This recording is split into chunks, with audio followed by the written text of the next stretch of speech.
Thank you very much, David, for your nicest introduction that I ever had. Thank you very much. My name is Jonghwi Park, as David Gibson just introduced. I'm a program specialist for ICT Education Program at UNESCO Bangkok office, which is supporting 46 countries in Asia Pacific. And I'd like to thank all of you here for coming to this session in this early morning, early time of the morning, despite the heavy and very entertaining night yesterday with the drinkings and everything. And I also thank David Skylios. I never got your name right. I also thank David and other site organizers for having me here in this very prestigious conference for teacher education and technology, especially in this great cultural heritage of Las Vegas in the United States.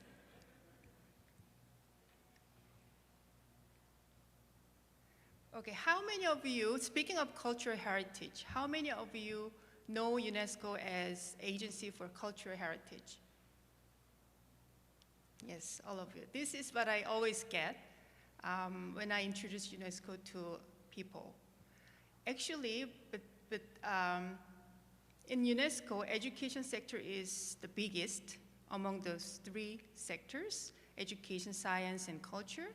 And education has more things to do, more budget, more people to work for UNESCO. So I would like to introduce you a bit about what UNESCO is, because of this kind of common understanding of UNESCO as being a cultural heritage agency.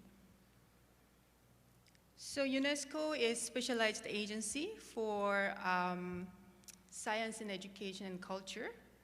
And our mission is to eradicate poverty and building peace in human minds. And also, through all those things, we would like to promote sustainable development for the world. This is very overwhelmingly complicated system of organization chart of UN system, but I don't expect you to read this because I don't understand as well. I just want to make sure two things here. UNICEF and UNESCO. Do you know any difference between UNICEF and UNESCO? So starting with UNICEF, because everybody knows what UNICEF is. UNICEF is a funding agency, and they work for children. We also work for children, UNESCO, but we work with mostly government officers and policymakers to develop a policy right, whereas UNICEF really gather the fund from donors and other sectors to build a school, to deliver the food, to deliver water tanks, and all those kind of things. So UNICEF is more at the ground level work funding agency, whereas UNESCO is more like intellectual agency working with government officers and for the policy development. So UNESCO established in 1945, right after the World War II, to build a peace in humans' mind. And we have about 193 member states and 2,700 staff working in different offices. UNESCO Bangkok office is a regional office in Asia Pacific with 3 other regional offices, one in Nairobi, another one in Beirut, and the last one in San Diego in South America. So now we are sure that we have the same understanding of what UNESCO is. So now I would like to introduce the outline of the talk that I'm going to do today. First of all, I'd like to introduce a bit about UNESCO's mission for education and what kind of challenges that we are facing to achieve the education for the future we want. and then what the ICT in Education Program in UNESCO Bangkok does for address those challenges.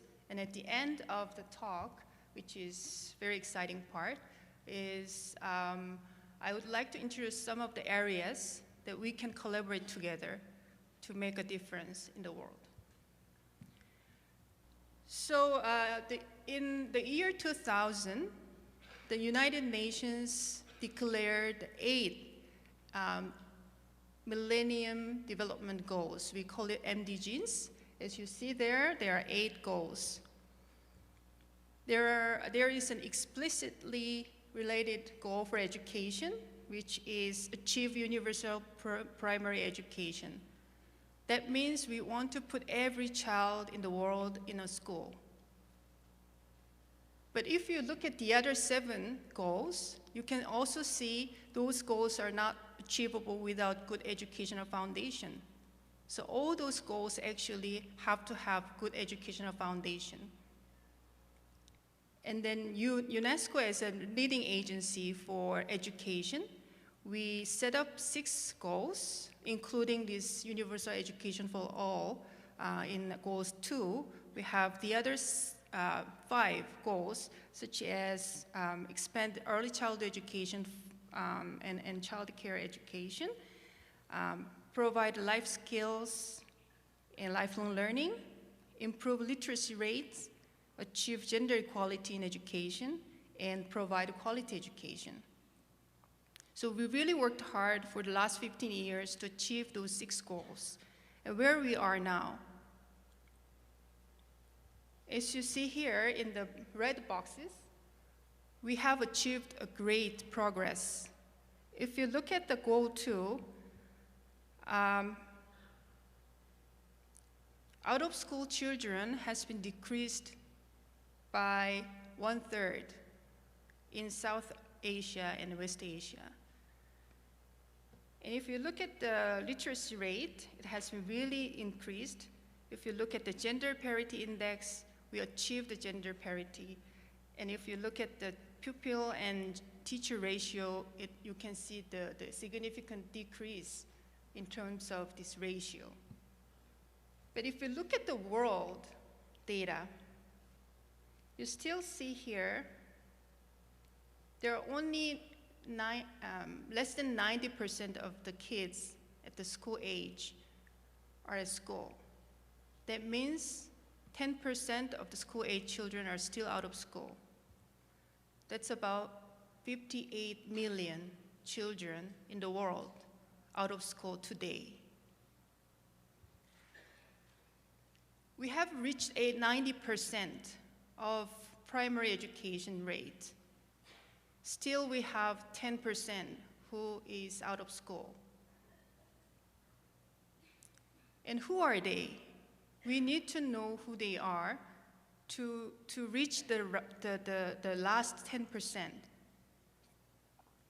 So the data that we gathered tells that the most of them, like half of the 57 million kids out of school, are from sub-Saharan African region because of the population growth there.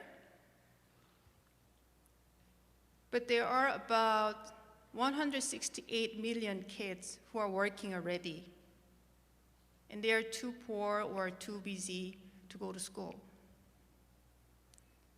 Some kids are moms. There are 39,000 kids, girls in the world every day are getting married sometimes against their wills. There are 150 million children with a disability, and their disability sometimes in developing countries really prevent them from going to school. There are about 250 million kids are affected by conflict, and they are soldiers, so they cannot go to school. So what are we going to do with these kids who are pushed out of the school for the situation that they didn't have any fault? It's not their fault. But what are we going to do with these kids? This is Brother Armin, the Secretary of Education, the Secretary of Department of Education of the Philippines. He's one of the most inspiring persons I've ever met, actually. And it's more amazing because politician can be inspiring, right? So he is really, really inspiring person that I have ever met. And he actually goes around the school undercover. He never tells he's a Secretary of Department of Education. He goes around, he meets the kids, he meets the teachers, and he really listens to them. And so he has been Secretary of this Department of Education for the last 5-6 years in the Philippines, which is really long for an education minister in Asia. He said in one of our conferences, which I think David was there, David Gibson was there, given the abundant resources that we have compared to 15 years back, if we still can't achieve the universal primary education goal by 2015, it's not because we can't, but because we don't care. The world don't care. So basically, this is not the future that we want. And UNESCO really tried to work hard to set the new goals, set the new target to achieve this education for the future we want. And what are the new challenges and how we can solve those challenges? As I said, this year is the last year of the 15 years of Education for All movement. And after this year, we have to set another goal, which will be in May in Korea this year. And more or less, we set the goal as lifelong learning for all. And for this lifelong learning for all, we have two big goals to achieve. First one is the final push for the 10% to put them into the school system. And then the second thing is we have to refocus our passion, our energy to improve the quality of education. I would like to explain why we are focusing on these things. So for the final push, we want to put every children in school. Statistically, by the end of the 2015, we cannot. It's most likely that we cannot. So what we are trying to do is for the first part of next decade, we would like to focus on this every child putting in the school. But can we attain this goal that we couldn't for the last 15 years, that we can now without technology? Technology is really a big role here to play to put these kids in the school. But technology in developing countries are still very much in a challenging situation. This is a school in Lao PDR, Laos. I went there to see the new computer lab that they proudly installed in the school. So I went there and I was looking at the screen, and they kind of demonstrated this computer lab with kids sitting on the computer. And I was wondering why the kids are not doing anything in front of the computer like this. And then they were just watching, just staring at the screen. And then as I was talking to other people, as you see there, kids were starting to working on the screen or monitor or mouse and keyboard. Then I finally realized that they don't have any applications in the computer. It's the Asian Development Bank money that goes into this country, and the policymakers really happily got that money to install all the school one computer lab without any application. So if you look at the screen there, really nothing. The desktop has nothing. And because the kids were really curious about this computer and they have to show anything, because I was there, they were opening the memo pad, notepad, right? And then they were trying to, I don't know if you can see here, or sketch pad. They're trying to draw something, they're trying to type something. No internet, no application, no Microsoft Suite, not whatsoever. So why is these things happening? Putting a lot of money, just putting the computers for display. And there are countries simply doesn't have any luxury of access to the computer. This is last week in Myanmar. I went to school in Yangon, which is the capital city of Myanmar, and it's supposed to be one of the high-end school. And they have 2,000 kids in that school from K to 11 grades. 2,000 kids. And those computers are all they have. 2 computers without internet. And the government of Myanmar, they want to have a master plan for ICT education to put all the computers, to create access to the computers for the school. What can we do? And there are simply so many other priorities that they have to address. Can you guess what it is? Toilet. This is toilet in Nepal, a school in Nepal. And I cannot still figure out how to use it. I was there, and then one of the school teachers proudly introduced this new toilet that they built. Many secondary school kids, especially girls, don't want to go to school because there is no toilet.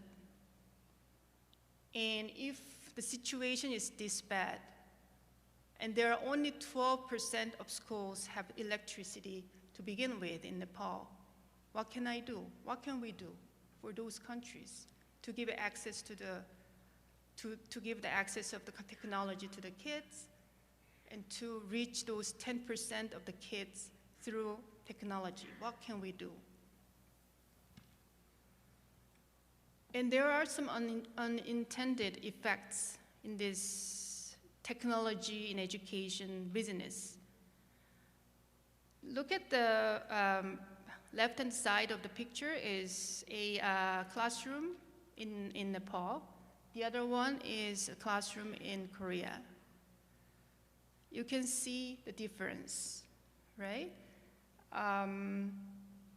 In a Nepal class, the books and the teachers are the only source of information, the only source of knowledge in this school. Whereas in a classroom like this in Korea, the kids have unlimited range of information they can reach through internet, through experts on the other end of the online chatting, and so many other things.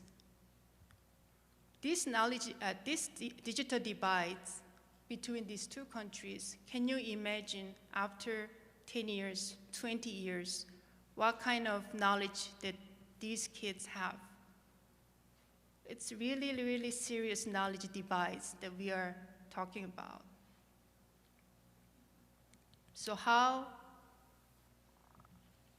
can we use technology that is supposed to elevate the divides or gaps between developing and developed countries, which now is dramatically increase the gaps between the kids learning in developing and developed countries?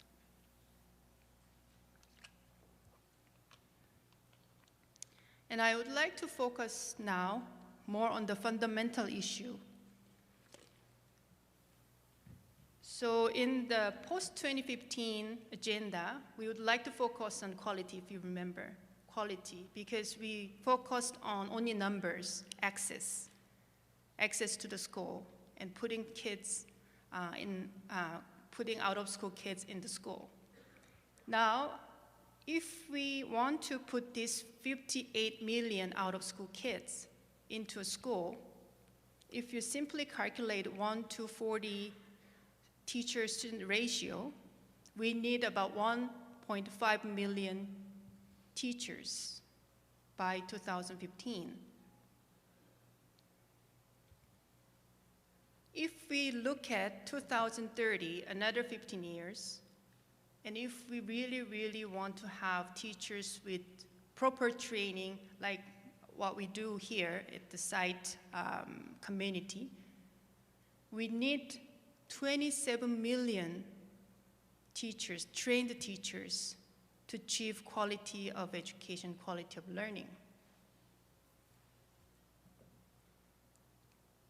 Because of this less focus on this quality for the last 15 years, and more focus on the numbers and putting child in the school simply, we are facing really a big challenge. Although we put every kid in a school, there are about 250 million kids who cannot read and write after 4 years of schooling, still now.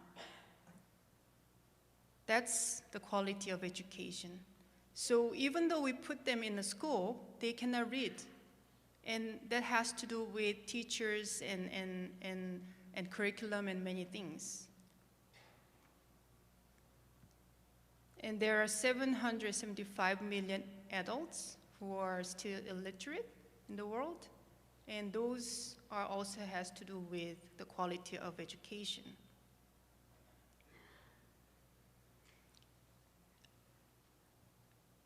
So that's the challenging part for quality and numbers that we want to put into the school. In terms of quality, what are the indicators to measure those quality? We need to know, we need to have very good indicators to measure the quality of education, to launch this goal, to achieve the quality of education, right? Do you know what this picture is? This is actually, it has nothing to do with education. It's actually when the IOC, International Olympic Council or something, they announced the Tokyo Olympic 2020. These are the people who really was excited that Tokyo is the one who's elected from Japan. This scene is not very different from Ministry of Education in the morning of the PISA results announced, right? So everybody is so excited about PISA, everybody is so obsessed with the PISA by OECD or TIMSS, right? This is international program of international student assessment. And all the countries, this is Malaysia, this is Korea, this one is from Britain, this is United States. So every single country who participated in this PISA always compare their country with other country, and they say always, we need a big reform for the education, we need this, we need that, our kids are not up to the standard, and all this kind of fuss coming right after the day that PISA announced the results. But is it really the quality of learning? Is it really what we want to measure as a quality of learning? I'm sure you cannot really read this table. This is the PISA result 2012 that are published in 2013. And the other one, for the first time in PISA history, they asked the kids if they're happy at school, right? So I just want to point out, if you see here, the second bottom of PISA results, math and reading, Indonesia, here, second bottom. they're the happiest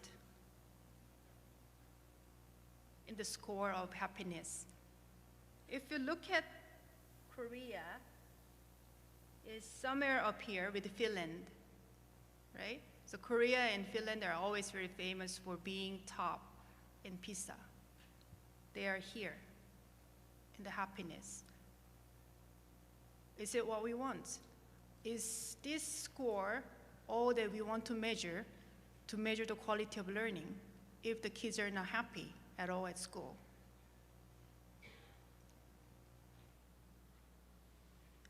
This is another result from TEAMS. TEAMS is another, I'm sure you're familiar with TEAMS. TEAMS is another international assessment for math.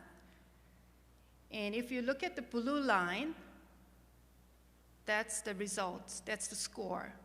If you look at the red line, that's the confidence score, if they are confident in math.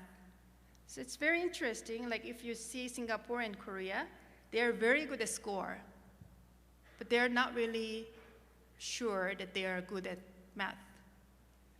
If you look at your kids in the United States, they are not really doing well in the score, but they think they are doing well. They're very confident that they are doing well. But that's very important, you know. That's really important. Confidence is the very foundation of self-directed learning. And you cannot be a lifelong learner without self-directed learning skills. So if that's the case, are we really pushing the United States to reform the education curriculum to have a better score in TEAMS and PISA? Nobody knows. I have no answer for that. So how would you measure the quality of learning? So all these things are the areas that we need your expertise as researcher. Another thing is I was very glad one of the award-winning papers this morning was measuring the 21st century skills. And I'm sure this afternoon the award-winning team will present their paper. I'm really looking forward to listening to them. One of the movements that we are doing in UNESCO is learning to live together. So learning to live together, we in UNESCO in 1980s, we kind of published what we call the Lower Report.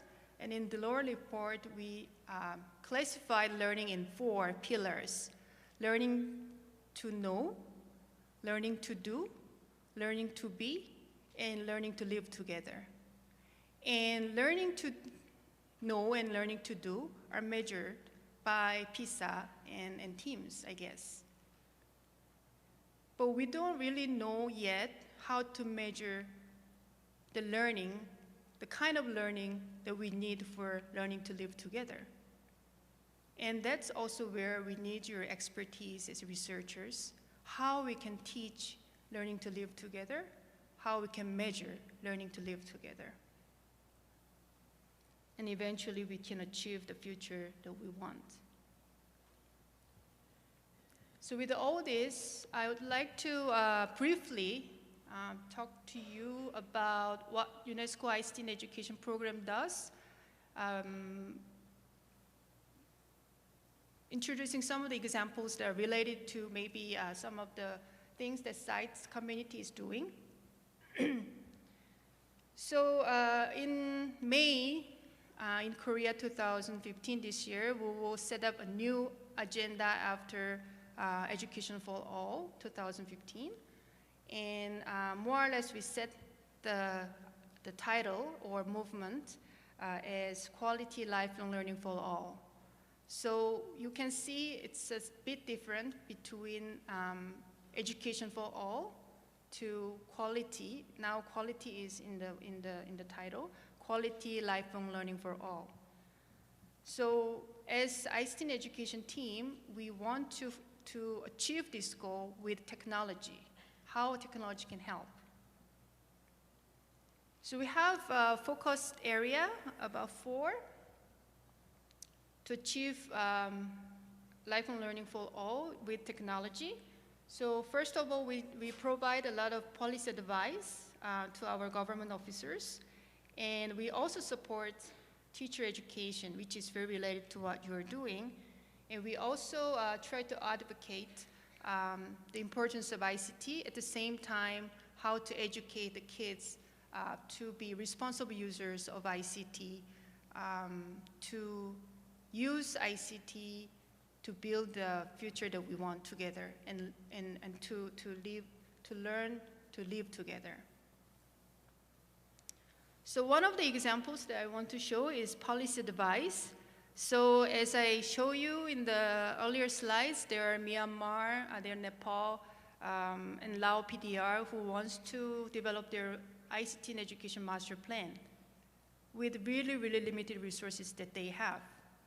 So if they don't have access to toilet and they still want to have ICT, and you are giving the advice to these government officers, you really, really gotta be careful where to invest your money. This is the money that they have to use for the toilet, and then they're redirecting that money, reallocate the money for technology. And you really, really gotta be very careful how to advise these government officials to invest that money to maximize the return of investment. Those are the least developed countries. And the middle-income countries, they also ask us to review their policy, their existing policy. So review their policy and then give the advice to go further. And we also conduct a lot of researches to provide solid and evidence-based advice to our policymakers. And I think Michael Searson is here. His team is working with us to do the research on policy review on responsible use of ICT. The second example, which is very related to what SITE is doing, is teacher development. And we really believe that ICT doesn't do anything, teachers do. So we really say ICT must be integrated in classroom, and nothing can substitute for a good teacher. So for this, we advise our policymakers how to reform the teacher education policy in their country. At the same time, we work with teacher educators. We have a network of teacher educators from 12 countries. All of them are from developing countries, and we work with them, we train them to train their teachers.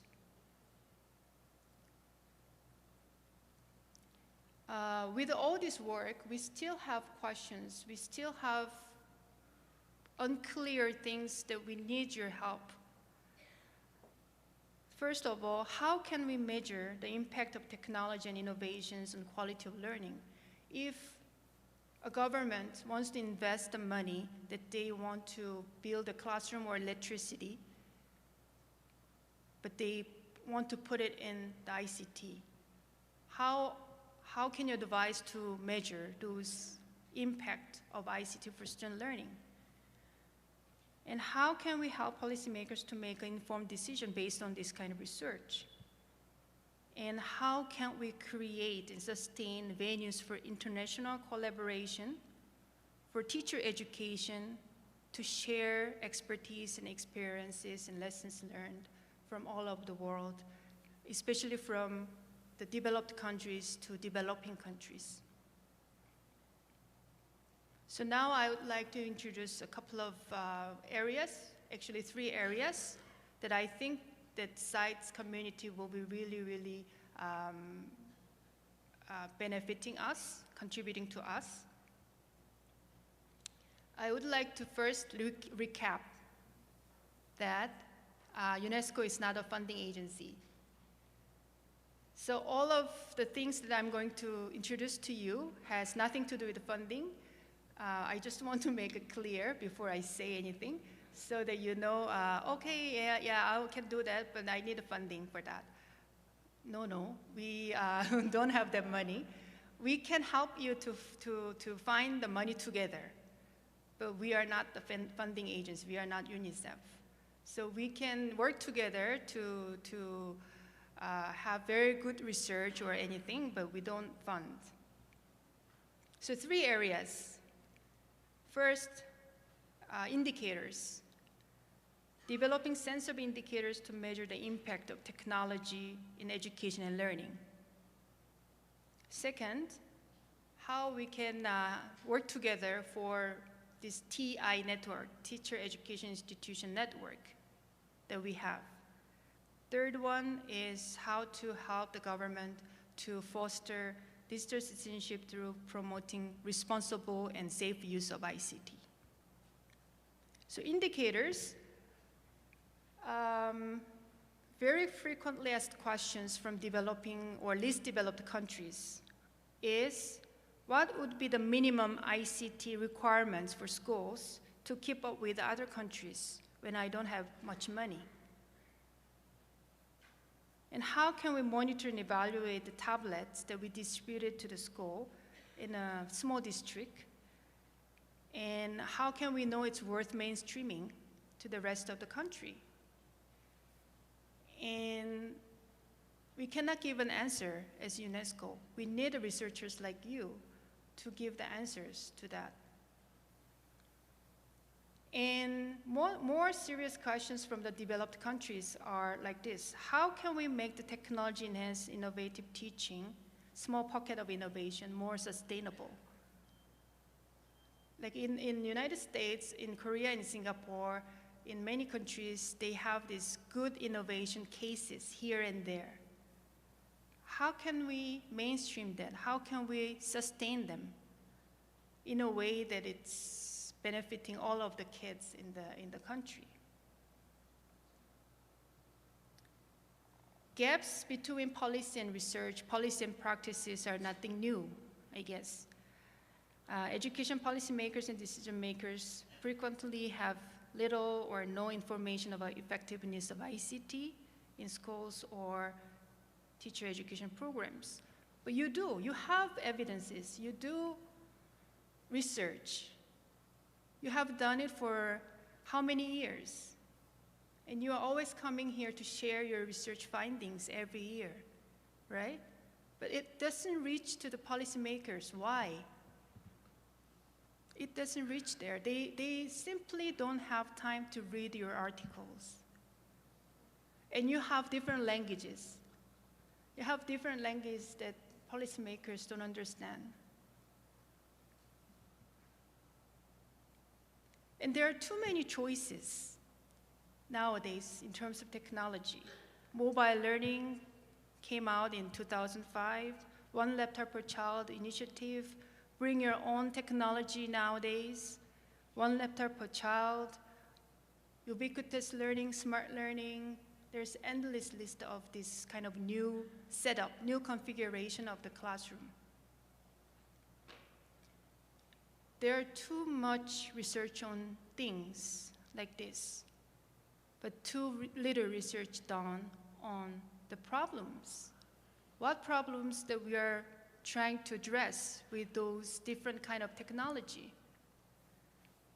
So if, let's say, a country like Nepal wants to increase the literacy rate of kids under 12, what kind of device, what kind of configuration with their limited amount of resources, what kind of configuration you want to recommend to them?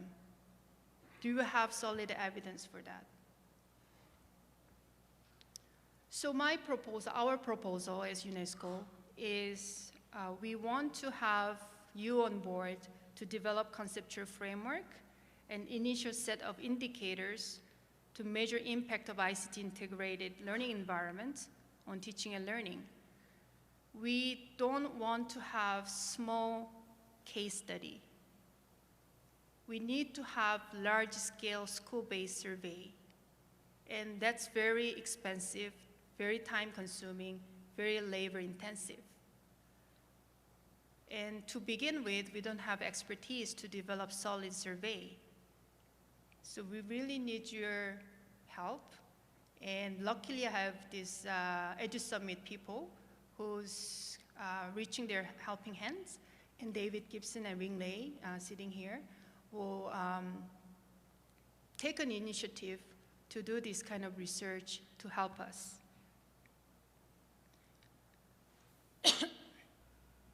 These are the set of indicators that UNESCO is using excuse me, for large-scale national survey. We don't go into the school level because, as I said, it's too expensive, too complicated, too time-consuming, and all these reasons. But we know the value and reasons for the school-based survey. But if you look at these indicators that we are currently using,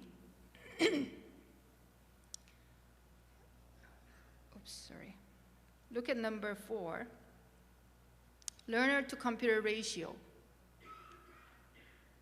Does it tell anything? Does it tell anything? It doesn't tell anything. If you have 1 to 4, 1 to 20 computers in school, it doesn't tell anything. The teachers may not use it, even though, as you saw in the Laos case, the computers for display, right? So we really need to see whether the teachers are using and how they are using it, and how students are benefiting from using those technology.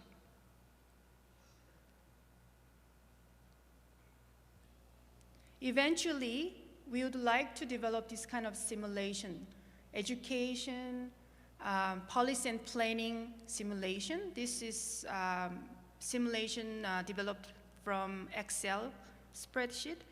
And if you look at here, we list down all those things, like if we want to have computer, 1 laptop per child or 1 laptop per teacher, how much we want to, how much we would need, and if we want to have 7 years, by the end of 7 years we want to reach this goal, then how much money we would need.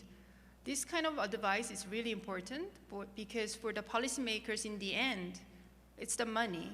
It's the money that they have to secure, and it's the return on investment that they have to see.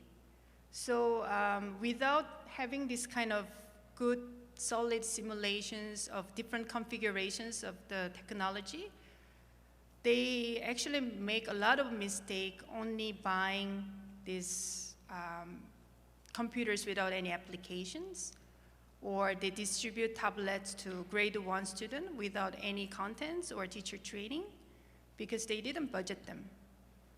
They didn't cost them in their planning.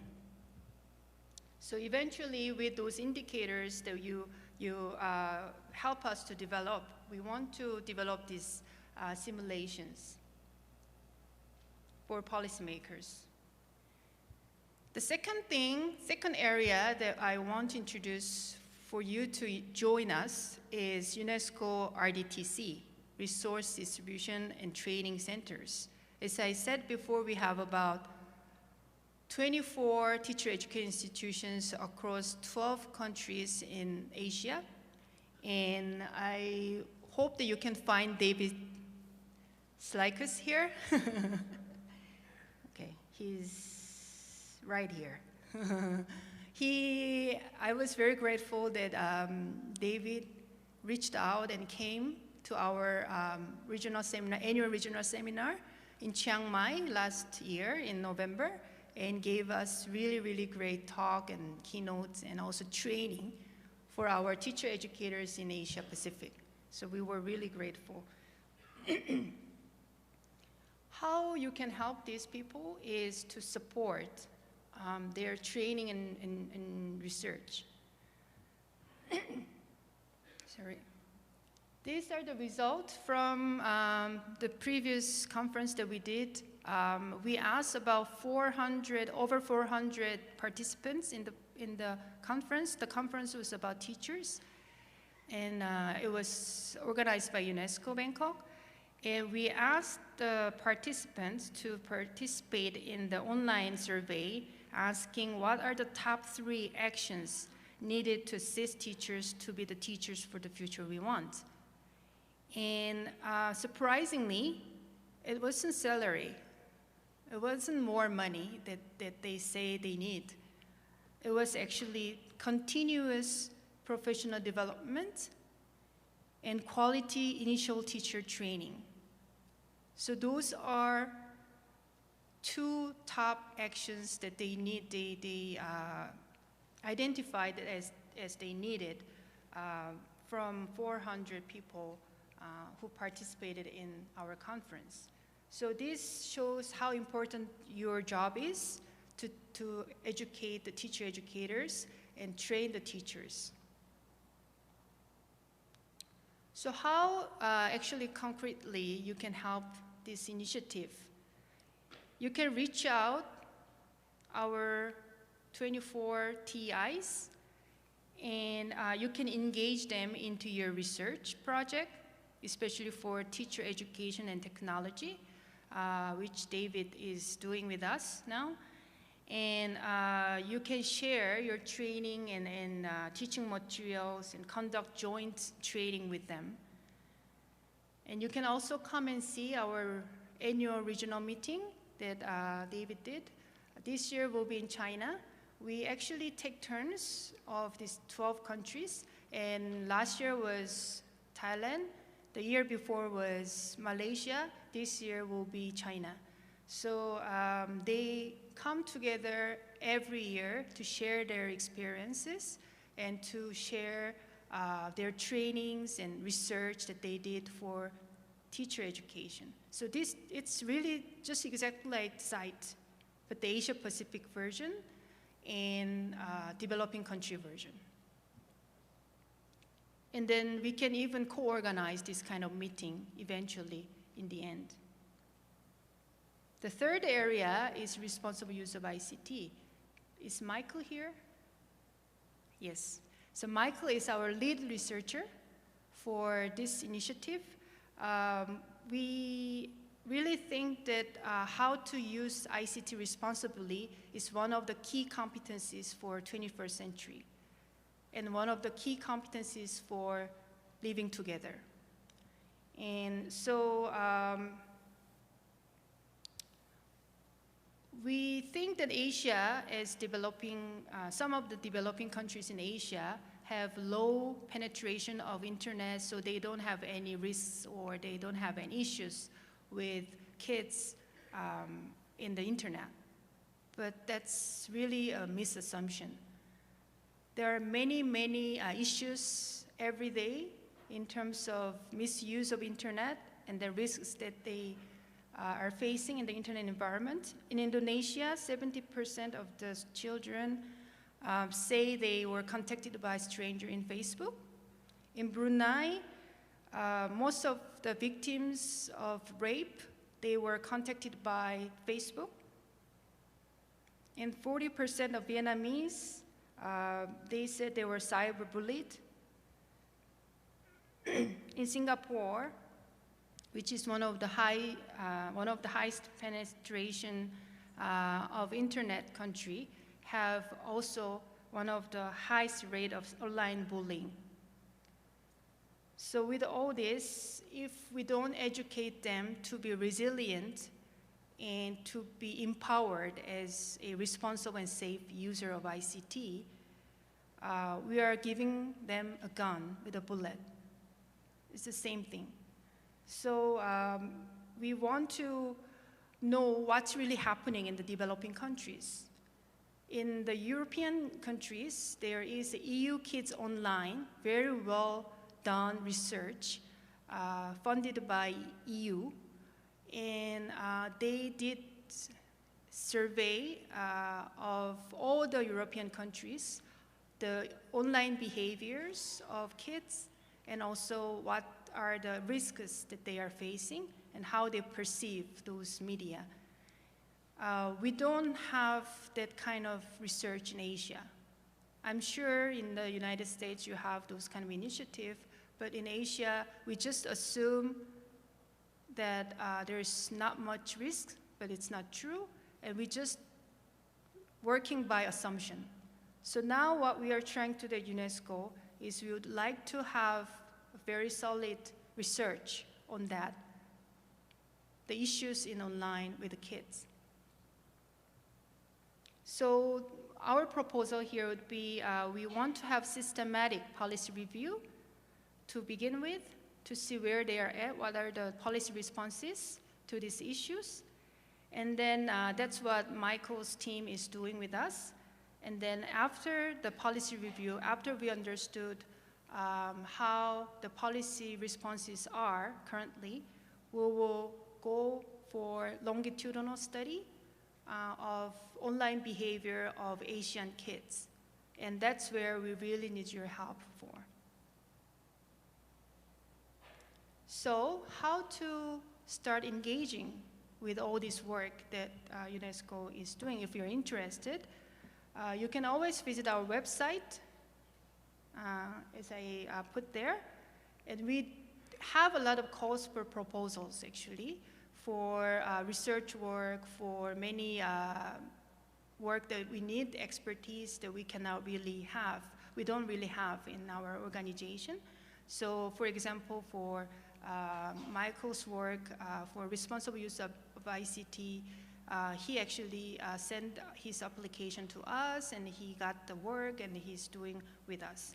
So we have also ICT for Tibet, technical and vocational training going on. That's also call for proposal. And then if you look at our website, if you can regularly visit our website, we can see a lot of call for proposals for collaboration. In Edu Summit here, as David Gibson was saying before my talk, we can co-organize an academic conference like this together with policymakers.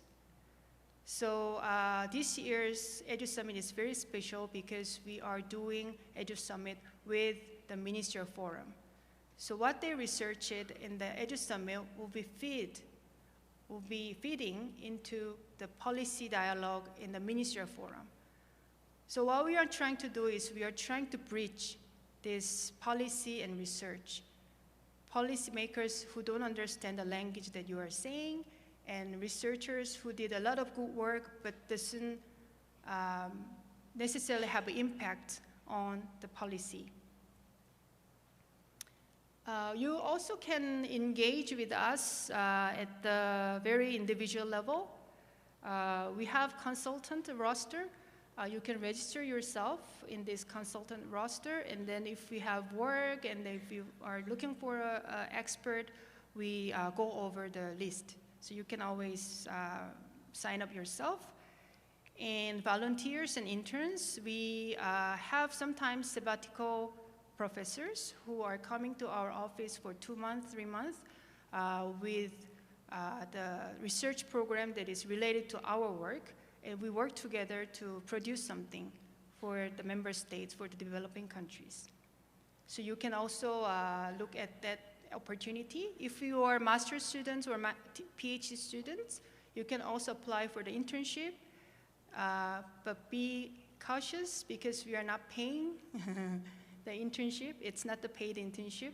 So, but there are many, many programs in your country or other countries that funding your trip or your sabbatical year or your volunteership with UNESCO as a development work, and there are agencies who's funding you to do that. So we'll talk more about it when we have a discussion session at the end. So conclusion for the talk is what we are trying to do, what I'm trying to do as the scholar used to be, and now as a UN worker, is I want to bridge the gaps between policy and practices, between policy and research, and between West and East, like North America and then Asia. And South and North, developing countries and developed countries. And the main goal is to scale up and sustain innovative technology and innovative educational practices into the mainstreaming level. And we truly believe that education is an engine to build the future we want. I would like to close my talk with this great quote from Martin Luther King. You will never be what you ought to be until they are what they ought to be. So we have to take an action now. Otherwise, they won't be. We won't be who we want to be until they will be what they want to be. Thank you very much for your great attention. Thank you.